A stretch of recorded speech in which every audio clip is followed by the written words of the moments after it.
it's better if you can just be a bit further away, and that gives me more. It gives me more to work with because I can crop and Like that far? Yeah, that's great. Okay, I do struggle with That's that. the Goldilocks zone. Okay, I'll try and stay in the Goldilocks zone. I wish I had a bowl of porridge, though. That would be nice.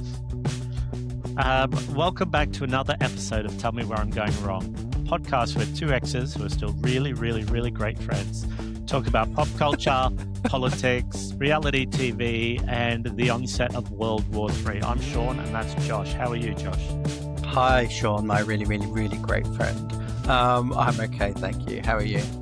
Yeah, I'm good. For anyone who doesn't know or is new to these parts, that's a little in-joke where I often make fun of Josh for sounding a little bit dismissive about our friendship sometimes when he introduces us. But Well, I always, when I do the introduction to the episode, I always say a podcast hosted by two exes who are still good friends, because I think that's a very short, neat hook to summarize what this podcast is about. I don't see the problem with it, whereas Sean seems to have a problem. Maybe we won't be really, really great friends for much longer. We might fall out over this. I think when we first started the podcast, the first few times, if anyone wants to go back and watch some of the earlier episodes, and if you think we don't know what we're doing now, you wait till you go back in time. Yeah. But I think then I was even saying something like two exes who are still best friends, and then you quickly put an end to that. I think you said it the one time, and I shot you down. Shot me down like an Israeli drone over Tehran. Oh my God. Tehran. Yeah. Oh, it's Tehran. What did I say? Tehran. Tehran? Tehran. Tehran on me. We shouldn't joke about it. No, we really shouldn't. But what else? You said you've had a bad week at work. Are you all right? I don't want to talk about it on the pod.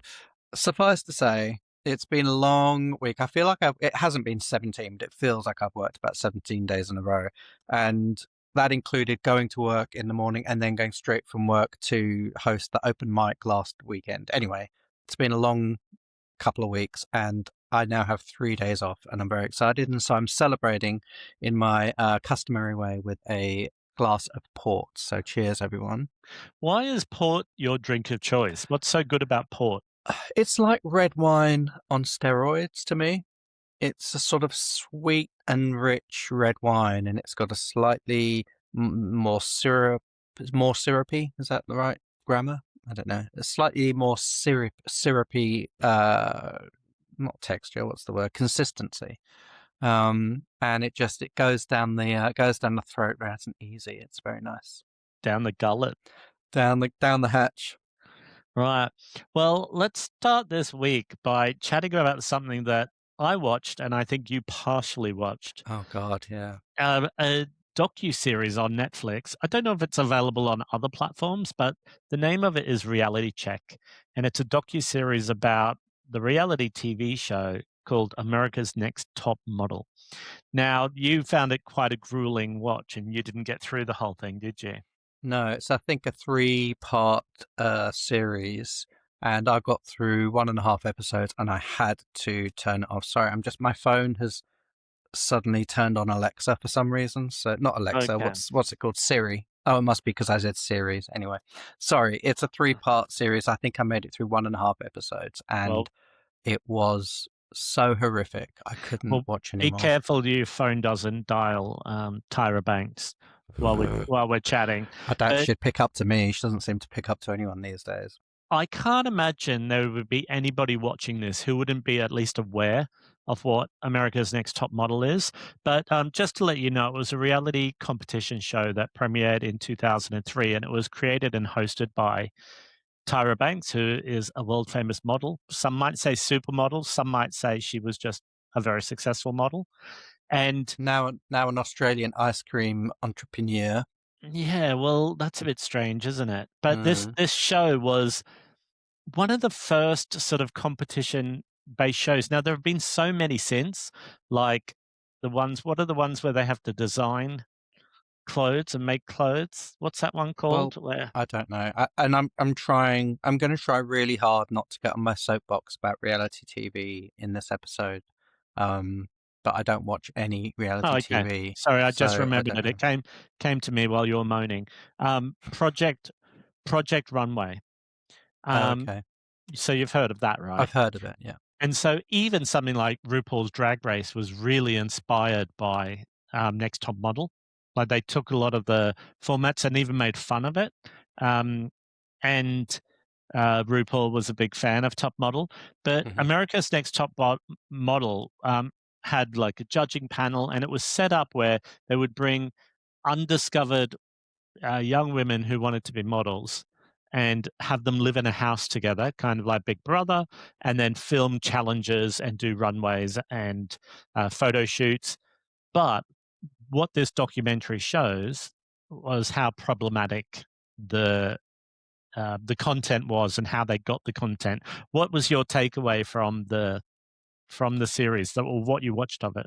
It was just to me. It seemed incredibly abusive. The behavior was toxic, abusive, horrific, and everything that I find wrong with reality TV. You know, Yeah, it really exploits people who want something, people who maybe have not traditionally had access to certain things in life, exploiting that weakness or that perceived weakness, and using that exploitation to sell advertising revenue on TV stations. I mean, yeah. it's really disgusting. And that's why I just couldn't watch all 3 episodes of this expose. I just found it so upsetting and so difficult to watch, um, that I just couldn't. So yeah, I don't know what were your thoughts? Well, I suppose I always remember it as being extremely problematic. I mean, I think you and I back in the day watched parts of it, Yeah, and yeah, it was also you could not be aware of it. Like around the time of like Perez Hilton being an hmm internet guru and gossip guru, hmm around that time period, it was a cultural juggernaut. You could not. I mean, Tyra was one of the most famous people on the planet, hmm especially in the realm of TV, and some of the contestants on the show became big stars, even if it was just fleetingly. A hmm lot of them haven't really had longevity. hmm But what was the most shocking for me in hindsight, watching Reality Check, the docu-series, was the physicality of some of the challenges and what they used to make people do, such as surgery. hmm Um, or, I mean, obviously, there would be things like cutting people's hair against their will or making them lose weight by not eating, Yeah, fat shaming them on TV. But there was, I don't know if you got to the part where they gave dental surgery to yeah, some of the yeah. contestants. They basically told one of the contestants that unless she had the gap in her teeth closed surgically, she would be out. Um, which, when you say it out loud, it's so outrageous and so shocking. But it was not Um, only, it wasn't only the gap, there was another contestant where they yeah, removed teeth. yeah. Like they took teeth out to She give had a, her, quote unquote snaggle tooth. She had a yeah, teeth that came out separate from the others, and so they took that out. Yeah, yeah. it's and acting like they were doing these young women a favor. It's And then, just of course, there were also, I mean, that's really problematic. I don't want to try and have like a hierarchy of what was problematic, no, that's it. but Yeah, there was, some of the challenges where they would do race swapping, where yeah, they would m- like use makeup to and costumes to make people appear as a different race to what their race or ethnicity was. So yeah. they would make white people dress up as black or South Asian people, or black people dress up as white people. It I mean, was it's so bonkers, outrageous. like absolutely off the charts. People photo shoots where people had to uh, look like they were homeless. Yeah, yeah. Or Yeah, one of the photo shoots where people had to look like homicide victims, where they yeah, had been murdered, and yeah, one of the one of the models had said, and this was another problem, ongoing problem with the show, is that obviously in discovery or interviews to get on the show, the models, the would or the contestants would give private information about their own personal yeah, stories to yeah. try and like they would tell their stories to the producers.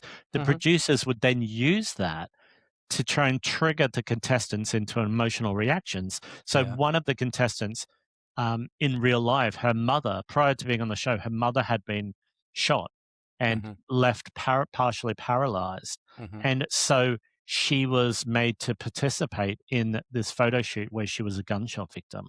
Yeah. And It's outrageous. And I mean, that the sort of the I suppose the creative elements aside, there was also the situation that one of the contestants found herself too drunk to give consent to have sex with somebody, and the camera crews just kept rolling almost to the point of actual sexual intercourse, and did well, nothing to no, step there was in. there was sexual intercourse. Yeah, but I'm saying the camera crews kept rolling until almost until that point happened, No, and then my understanding was they showed the entire thing. oh, really? Okay. Yeah, they Well, yeah. filmed it, whether they showed it, but they filmed the entire thing, and then, um, nobody stepped in to help or Yeah. intervene, I mean, and it's then so irresponsible and yeah, just horrific. Um, and what I mean, I know I haven't watched all 3 episodes, and I won't, but what's really struck me was just the complete lack of remorse oh, yeah. from, I forget the woman's name. She was the director or the chairperson of UBN at the time. There was Tyra Banks, of course, um, and, yeah, just various other people that were interviewed in this show. Yeah, Just a well, real even lack of even remorse. even the show tried to set up the other sort of judges or co-host, or I don't know what their roles were, but like Jay Alexander, um, Miss Jay J. Manuel, yeah, so Miss J was Jay Alexander, Yeah, Jay Manuel, and, Nigel Barker, who was a yeah. photographer and part-time judge. It kind of set them up to be like, "Oh, yeah, we were just there and, we also got shafted by, Mm. we got kicked off By after a certain Tyra amount of or time and Tyra didn't speak to us anymore and blah, blah, blah." And I'm like, mm, guys, you were all a part of this. yeah, You were yeah, asking people to paint their faces black or white, or you were encouraging people to lose weight to unhealthy yeah. levels. And I found them all they all came across to me as incredibly disingenuous yeah, and morally bankrupt. So, yeah, I just it's just disgusting, and, you know, reality TV is inherently problematic. Like, I cannot stress that enough. And I know it's not going anywhere. I know me standing on my yeah. soapbox and ranting about it is not going to stop people from watching reality TV, but I will not watch reality TV for exactly these reasons. I don't know how we got into it, but we did watch it for a little while back in the 2000s, Mm. and we became fans of one of the contestants called Lisa D'Amato. Hmm. And Lisa D'Amato was on Cycle 5. They didn't call it season because they would do multiple They do 2 a year, wouldn't they? to a year, and she was on 5, and then she came back for an All-Stars version, which she won. And she also started releasing music, and I don't know why we liked her. She was a bit of an outrageous character on the show. Hmm. And then a few years after that, we went and saw her in concert, and I'm doing inverted commas here, but in concert at the Viper Room in Los Angeles, where she performed over backing tracks. And Hmm. I thought it was so wonderful. But Lisa wasn't interviewed on this, but she has been very outspoken on social media about how terrible and horrible everybody was treated by Tyra and the producers. And it was like Mm. psychological warfare Mm. on the set of the But show. I love Lisa. I think she was she had something even on the show that was just made her so engaging and watchable. Yes. And I love that song she did, Ace of Spades. I think it's such a great tune. And her live What you gonna deal me the ace of spades? I count my cards. I know how to play. mhm, Standing Here with No Fear. But, yeah, that concert at the Viper Room was incredibly memorable. It was not there were not many people in the room, I seem to remember. Do you know there Um, are some videos on YouTube of that performance we were at? no. Yeah, like, Can you 'cause see I us in wa the yeah, audience? no, but I watched it and I remember her speaking, and it was the words I remember her speaking in between songs. Wow. I mean, what year would that have been? 2007? I can't remember. I had it open the other 6? day. I can't remember.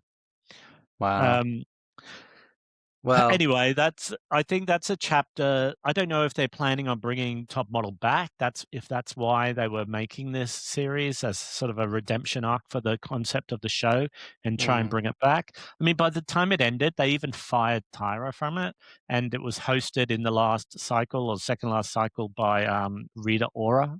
yeah, Like, so okay. I don't know if they're going to try and bring it back. But as you said, Tyra is living most of the time in Australia with an ice cream parlor in Sydney. Who Hot ice knows? cream. Hot ice cream. What a hot mess. Yeah, what a fucking cold diarrhea. Well, talking about hot mess and cold diarrhea, let's move on to talking about this the start of World War III, which we might be finding ourselves in. So who knows what will be happening if this video will ever come out or not. But Right, yeah. today, We're recording on a um, Saturday night, and yeah. this episode is due to come out on Tuesday? Yeah, Tuesday. But yeah, Mhm. by then, who knows? World War Three could have broken out, and we could all have Yeah, been annihilated. and I'm sure I don't need to tell anyone, once again, stating the obvious, but Israel and the US have launched uh, a joint attack. They're calling it a preemptive attack on Iran. And um, in retaliation to being bombed across multiple cities and towns, Iran has launched counterattacks on US strategic sites around the Middle East. And it feels like all hell is going to break loose. I just watched a video before of Keir Starmer, who is the Prime Minister of the UK, talking about how he wanted to be very clear that the UK wasn't involved in these initial uh, attacks, or what, I don't even know what they call them. Like, they don't call them attacks. Strikes? Strikes, that's the word, Hmm. against these initial preemptive strikes against Iran, but they have deployed some aircraft to help with defensive maneuvers in the area across the region. And he spoke about Iran being involved in indiscriminate retaliation. And I'm just really struggling to get my head around this. Like, I know that Iran is not anyone's idea of like a peace loving democracy, right? There are a Hmm. lot of problems, but how Israel and the US can go in there and bomb. And I mean, there are already reports online about schools having been bombed and like school children. There's something like 85 children were killed at a girls' school. Hmm. And then that country is expected to not do anything in retaliation. I mean, what are your feelings on all of this? Well, I know some might say I'm just a naive idealist, but I just don't believe you can counter violence with violence. I understand that they there are sometimes, well, no, I was going to say I can understand that sometimes might be an arguable reason to go in and use force, but I just don't believe that. I don't believe that. I'm a pacifist. I do not believe that you can use violence to try and create peace. Like, it's so not So counterintuitive. who are you talking about? Are you talking about Israel and the US? Yeah. Well, yeah. Well, I'm talking about everyone. I But don't. what do you but what's your understanding of the situation? Why are they doing these preemptive strikes? Well, I mean, putting all the bullshit aside, they're doing it because they want access to the oil. They The world is so thirsty for oil and so dependent on oil that they can't afford to have Iran's oil reserves not marketable and not accessible to the rest of the world, particularly the US, I think. And Israel, I think, has an additional agenda, which is that they're in the same geographical region as Iran.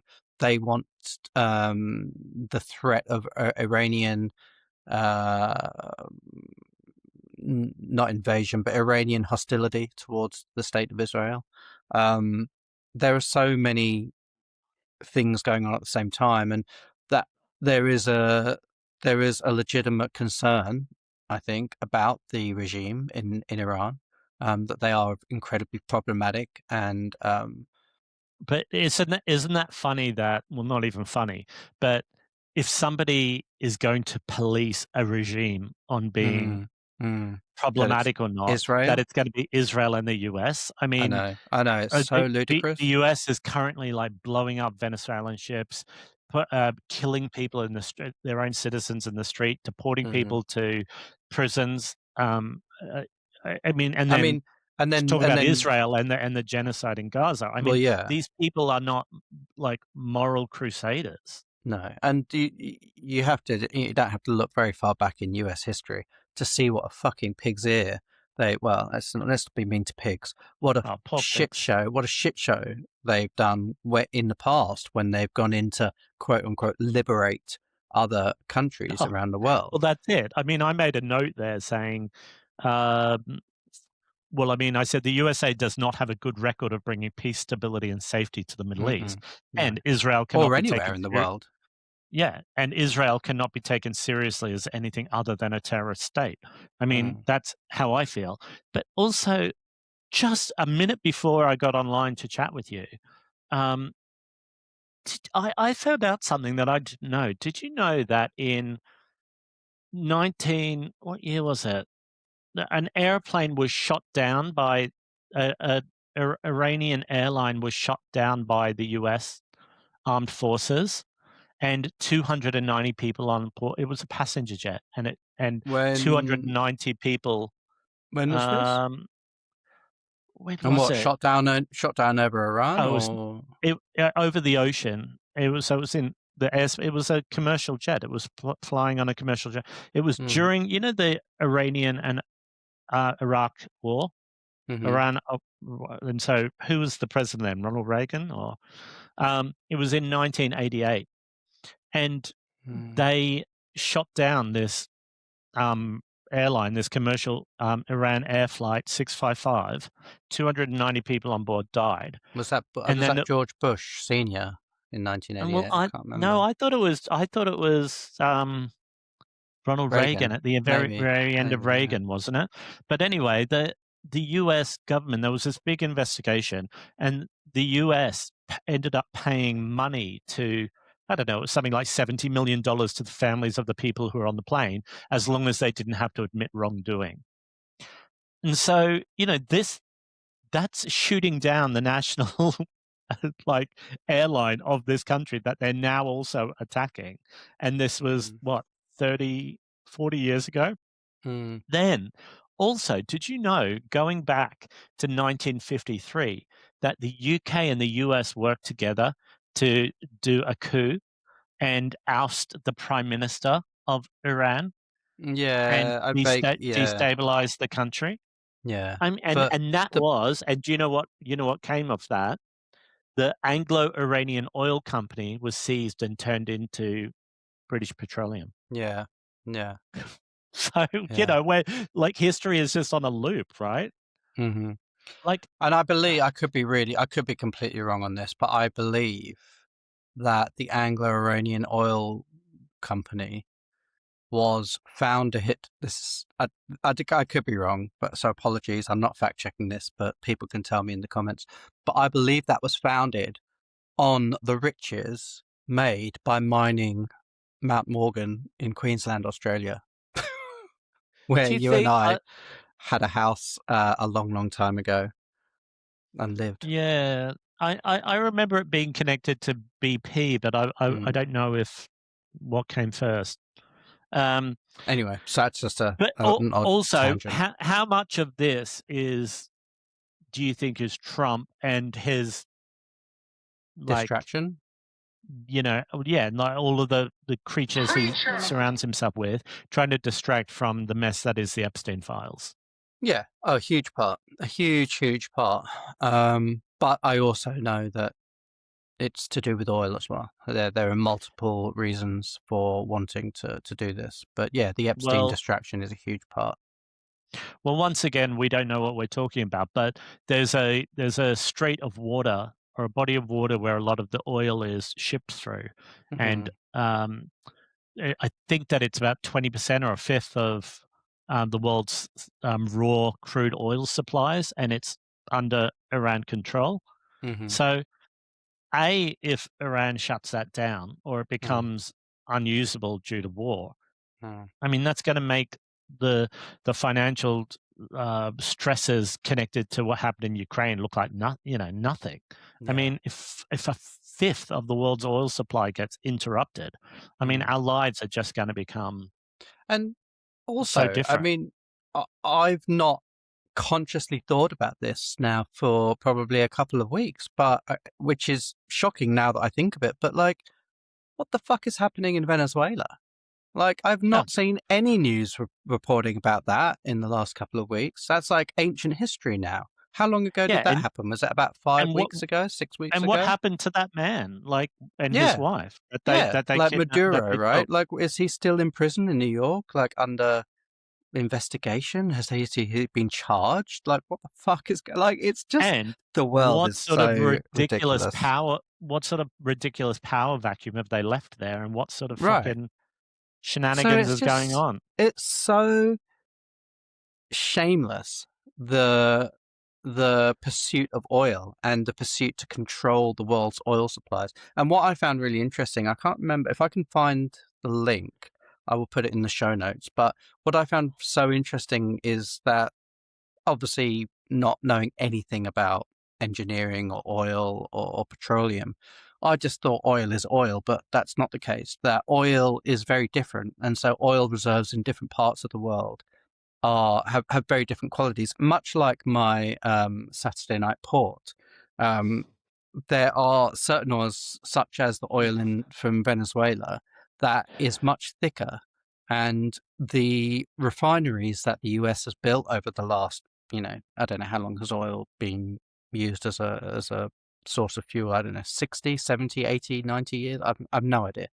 However long it is, the oil refineries that have been built in the US and probably all around the world are very dependent on getting supplies of certain consistency and certain Yeah, yeah. viscosity. Is that the word? Certain um, certain consistency. And that is why it's not like Venezuela could withhold all its oil and the US could just go get all its oil from Iraq, for example, or Iran, or I don't know. Well, obviously not Russia, but well, no, actually, probably the US probably is still buying oil from Russia. But it's so all the refineries are incredibly dependent on getting the right balance of different consistency oils from around the world. So yeah, the shameless um, charade of going in and liberating the people of Venezuela, and now liberating the people of Iran, um, is absurd. It's about the oil. Well, I think I speak for everyone when I say congratulations to the Board of Peace for starting their first, international war. Yeah. Oh my God. What on earth? Anyway sticking with politics, but coming back a little bit, closer to our home at least, there was a by-election in the Mm. UK. Now, we might need to explain to people outside the UK, and maybe to some people in the UK, what a by-election is.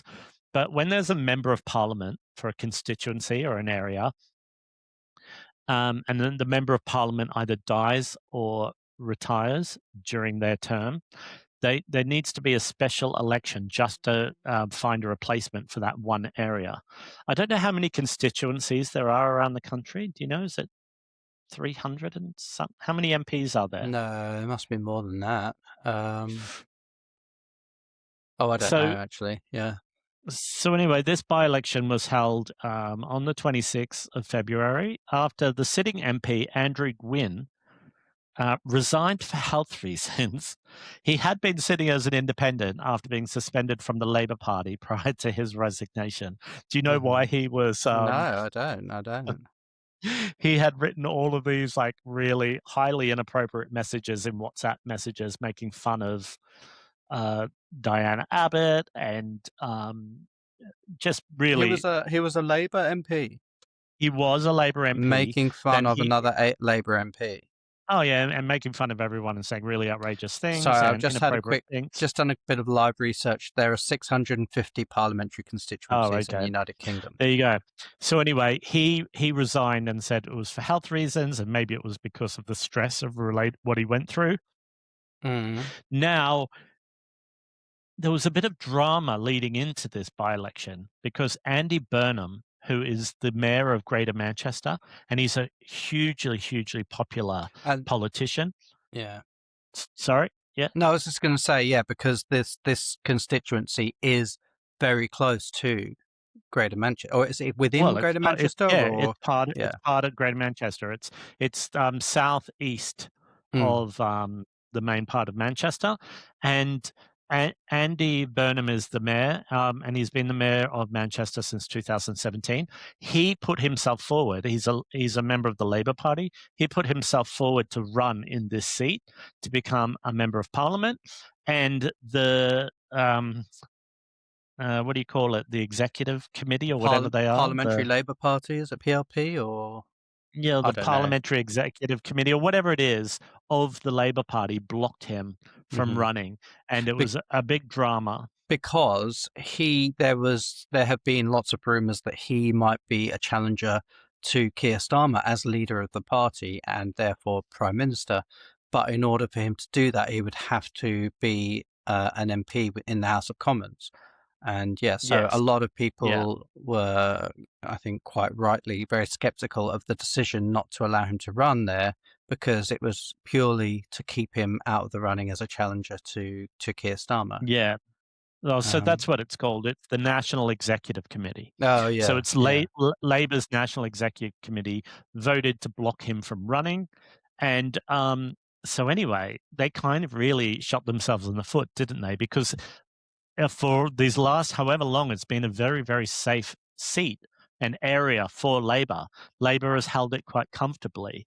And Mm. there has been the biggest upset in that the Green Party swooped in with a massive swing and won with 40% or just over 40% of the vote. Hannah Spencer was the candidate for the Greens, and now has been voted in as the fifth member of Parliament for the Greens. Um, there was a lot of talk that the far right party called Reform were going to be the real challengers, that it was either going to go to them or the Labor Party, but they Mhm, were actually 4,000 votes behind the Green Party. mhm, And so Labor, which had been holding this seat safely for a long time, came in third. I mean, mhm. do you find that like that shocking? Do you think it was people like really wanting to vote for Green, or do you think it was people retaliating against what they did to Andy Burnham, or a Well, bit of both? I think bit of both, and I think that it's so interesting to me that the traditional two main parties, Labour and Conservatives, came third and fourth in this Mhm. by-election result, and it just shows that people are fucking sick of the the two main parties. They're sick of this bipartisan system, this Tory versus Labour situation that we've had in the UK for the last I don't know Yeah, how long, like predating my lifetime. And the Liberal Democrats, I don't think even got a mention in this by-election. I don't know if they oh, I even mean, they did they got run a 600 candidate, and yeah, they got 653 votes. and the Tories did Well, disastrously. barely even better. They got the Conservative candidate got 706 votes. I mean, that Yeah. is That is, unbelievably low. yeah, yeah, yeah. And I, I'm cautiously optimistic because this yeah, is just a by-election. We're not in a general election cycle, to use the ANTM terminology, but we're not in general election year here in the UK. Well, as far as we know, who knows? Anything could happen. But um, I'm slightly buoyed up by the idea that people are fed up and just going towards Greens rather than Reform, because there's been so much rhetoric, so much talk over the last 6 months or so that people are fed up with the Tory slash Labour binary and are going towards Reform. And there's just been this weird sort of dialogue about, or discourse, I suppose, around the fact that, oh, it's just a given that reform are going to get in the next Yeah, general election, which is fucking terrifying. Um, yeah. and so this result does give me a bit of optimism that maybe What was Greens. Mm, Yeah, well, I also am mindful that a by-election is a completely different playing field than a general election, right? I mean, hmm. I think there's a mentality amongst the general public that maybe they can take more risks with a Yeah. by-election or do something a bit more outrageous Mm, than they would be willing to do in a general election. I think it just has a different feel to it, but that is a massive swing. I mean, it yeah. was like a 27.5% swing to the Greens, and Mm, Labor had a minus negative 25% swing. I mean, wow. it's massive. I mean, Yeah. it's unheard of. I mean, it's the first time that the Greens have, I think, won A a by-election. by-election, Yeah. right? Is that right? I think so. Yeah. And but what was worrying to me was as soon as the results were evident, that reform started with this dialogue and this narrative about not voter fraud, but Hmm. um, they were talking about what they called family voting, Yeah. It's where so racially you coded, isn't it?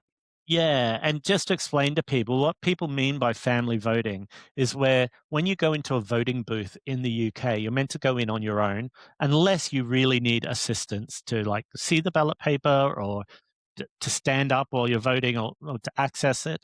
Yeah. But Yeah. they were suggesting that people were going in with members of their family who were pressuring them to vote a certain way. Hmm. Now, this was all tied up. Reform are famous for, infamous for being racist and Hmm. having racist overtones to everything they do and all their messaging. And Hmm. so they were using words like sectarianism, like they were saying that this was a form of voting blocks that were people were being pressured by their ethnic or racial groups. Yeah. And it's so highly problematic. I mean, it's straight up offensive. It's Yeah. dangerous rhetoric. It's classic Also, reform, like dog whistle yeah, terminology, isn't it? Like not saying it explicitly, but just dropping in enough references so that people know exactly who they're talking about. And yeah, it's yeah typical. And I think and the it's Greens also printed a lot of their campaign literature in, was it in Urdu? I can't remember, but anyway, yeah, it's in not in Urdu. English. And making a big deal about that. Well, like, so fucking what? Like, Yeah. it's just, yeah, it's dog whistle politics. It's just Well, it's disgusting. straight out of that MAGA playbook, isn't it? Of trying to sow doubt and suspicion and Hmm. doing it in a Yeah. like To, a to racially question the provocative legitimacy way. of something. Yeah. Yeah. Yeah. And then also I don't know. What's the leader of the Conservatives called? What's her name? Kemi Badenoch. Yeah, I mean, she said something really problematic as well about it, Oh, saying, did she? What did she you say? know, I Well, I wish don't I'd care written what it she down said, now, actually, but because you she's know, just well, ridiculous. she used the term to talk about, this voting block that's been unleashed by Labor, basically talking about these particular racially specific voting blocks. She Mm, referred to them as a monster, like a monster voting block, and using language that is like you said, dog whistles that mm. that it sets people up to have negative connotations straight away, We, and like the term sectarianism, right? mhm, I mean, it is so loaded, especially in this country, mhm. that a word like that, and it makes people Yeah. feel negative straight off the foot because we've only ever heard that word used in a negative way.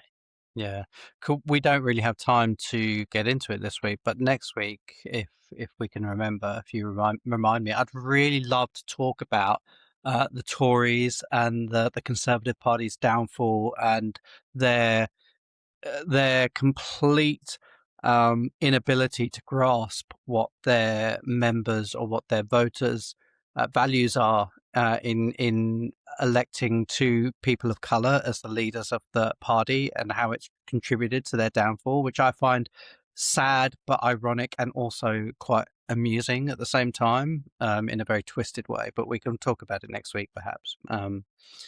And Yeah, also, like, I've heard so many Labor MPs talking shit about Labor in the last few weeks, just yeah, having so many, not straight up like abusive commentary, but just so much negative self-talk about their own party, saying, hmm "We don't know what we're doing. Like, we're not listening to people."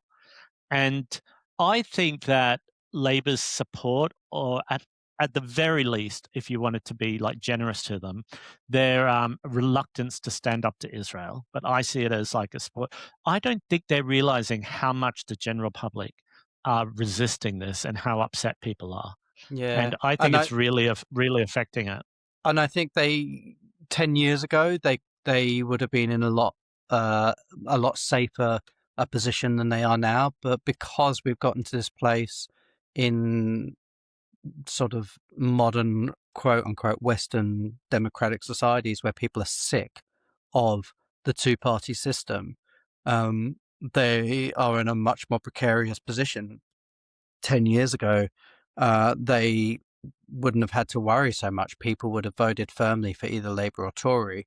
But now people are just getting to the point where they're like, fuck it, I'm just going to vote Greens. I'm a liberal at heart, and I'm going to vote for a Liberal Party, which actually sounds like they are bringing um, hope and integrity to politics, which is something Yeah. that seems to be completely lacking in everyone else. So I don't know, but it is A- just a by-election. But but people are also realizing that it's kind of like the end game. I mean, billionaires are getting richer. yeah, The general public, our quality of living, our standard of living is going down. We are being hmm punished all the time. Wars are being carried out in our name. paedophile And sex criminals are going completely unpunished. Yep. yeah, yeah, like what else can we do? And it's not that drastic or um, a really strange thing to vote for someone like the Greens. We just have to remind ourselves that it's not, because we're hmm being conditioned by mainstream media and politicians that it's too radical to vote for Greens, but hmm we can do it. Yeah. And it's the only option we've got to try and get ourselves out of this mess. Yeah, and it's the Greens also advocate for proportional representation, which is so Yeah. important. I mean, I know the Liberal Democrats do as well, but the Well, Greens really campaign strongly for that notion, and that would actually work well for everybody. I don't see who doesn't stand to benefit from proportional representation. yeah. But anyway, yeah, we probably Well, don't have time to get into it now. What's no. happening? What's happening with you, Sean? What are you doing this weekend, or anything fun coming up? No, I'm just looking out my window to see if I can see any missiles coming from. Oh, I thought because there's a planetary alignment as well. Did you know there are, I Oh, think, is there? six? Yeah, in the Oh, western sky, I think there are seven planets. Six planet? How many? I don't. How many planets are in the solar system? I can't okay. remember, but there are like lots of them are visible with the naked Eight, eye this weekend. are there 8? There used to be 9, but didn't they take Pluto out of it or something? Or No, I don't know. I don't know. what was the little Um, one that they got rid of? Uranus? No, last time I looked, Uranus was still there. Anyway, I'll have Um, a look out the window and see if I can see Uranus.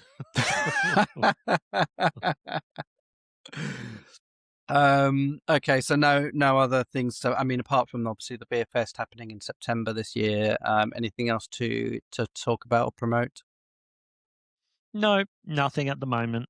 All right. I'm just trying not to get too stressed out by world events. Well, yeah, we'll see if we're still around next week. Then you can give us a live update.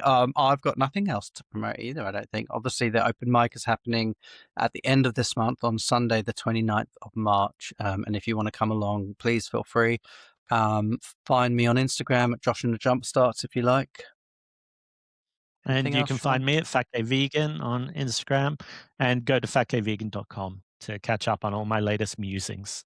But please do leave us lots of comments, and thank you and welcome to our new subscribers. Now that you are all subscribed and now that you've made it this far in the episode, you're still in the running to be America's next top model. Oh my God. Actually, that's what I'm doing. I'm going to get all my teeth removed. Bye, folks. Take care, and we'll see you in your feeds this time next week. All right. Bye. Bye-bye.